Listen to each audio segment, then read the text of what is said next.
नमस्कार। Colonel Ajay, CEO Ajay astro money group, first global astro finance digital channel से आपसे मुखातिब होता हूं। आज है 3 अक्टूबर सन 2024, थर्सडे यानी गुरुवार। दोस्तों, अजय एस्ट्रो मनी ग्रुप देश का पहला चैनल है जो 42 कमोडिटीज़ 5 मार्केट पर लगातार अपडेट और विश्लेषण आप तक प्रस्तुत करता है।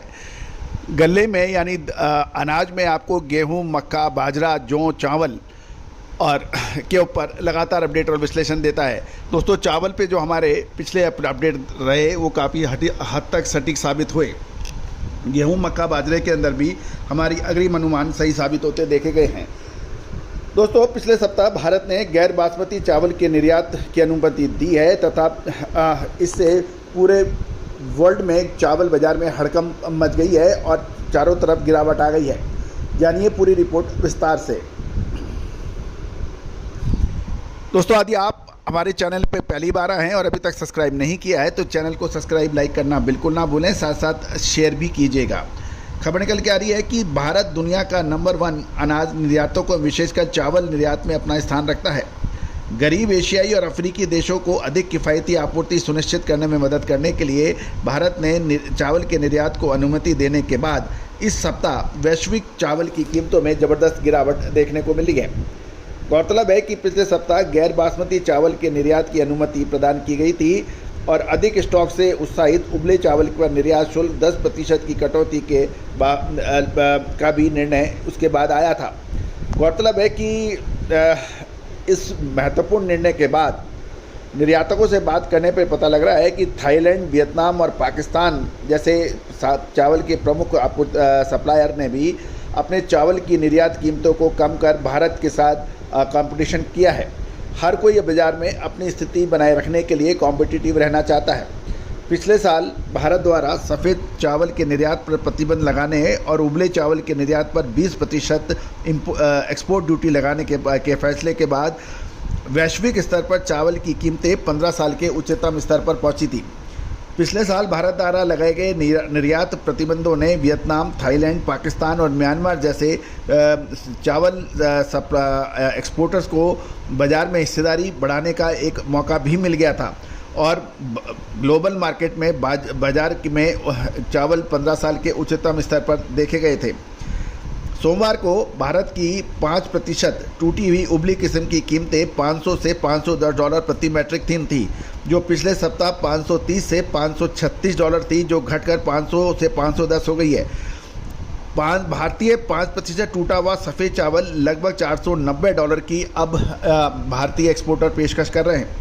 वियतनाम, पाकिस्तान, थाईलैंड और म्यांमार के निर्यातकों ने भी कीमतें कम से कम $10 प्रति टन की कटौती करने के समाचार मिल रहे हैं। Philippines, Nigeria, Iraq, Senegal, Indonesia, Malaysia जैसे एशियाई चावल प्रमुख आयातक देश इससे लाभान्वित हो सकते हैं। गौरतलब है कि भारत चावल सप्लाई के संभावित प्रभाव को आकलन कर रहे हैं और इस अनुसार अब आगे भारतीय एक्सपोर्टर ग्लोबल मार्केट का अध्ययन कर रहे हैं और उसके बाद आगे कोई निर्णय वो लेंगे। 2022 में विश्व चावल निर्यात में भारत की हिस्सेदारी लगभग 40% से अधिक थी और जो 554 लाख टन के कुल ग्लोबल मार्केट में भारत की हिस्सेदारी 222 लाख टन थी। तो 40% का बड़ा हिस्सा भारत चावल निर्यात में ग्लोबल लेवल पर रखता है। थाईलैंड चावल की कीमतें पिछले सप्ताह $550 से $560 प्रति टन थी और जो अब घटने की प्रबल संभावना बन गई है।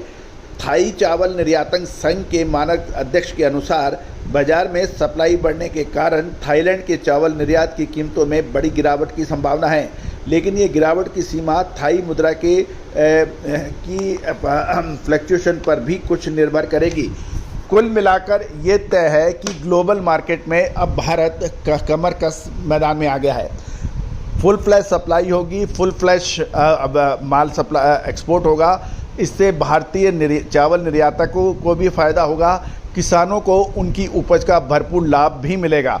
दूसरी ओर हरियाणा, महाराष्ट्र जैसे प्रमुख कृषि प्रधान राज्यों में चुनावों का भी असर देखा जा रहा है और किसानों को हर संभव रियायतें या प्रतिबंध जो हैं उन पर हटाए जा रहे हैं ताकि किसानों को लाभ मिल सके। ये तो राजनीतिक बात है कि किसको कितना फ़ायदा मिलेगा या नहीं मिलेगा, कि क्योंकि चुनावी समय के ऊपर हर राजनीतिक पार्टी लुभावने वायदे करती है, सब कुछ करती है, लेकिन किसान आज बहुत समझदार है। उसको क्या करना है क्या नहीं करना है वो चुनाव के दिन तक किसी को बताता नहीं है, और जो उसके दिल में होता है वो होठों पे नहीं होता, जो होठों पे है वो दिल पे नहीं होता। तो दोस्तों अब देखना ये है इसका क्या होगा, लेकिन चावल के बाज़ार में भारत दोबारा कमर कस आ गया है, इसमें कोई दो राय नहीं है। All the very best, good luck, happy trading.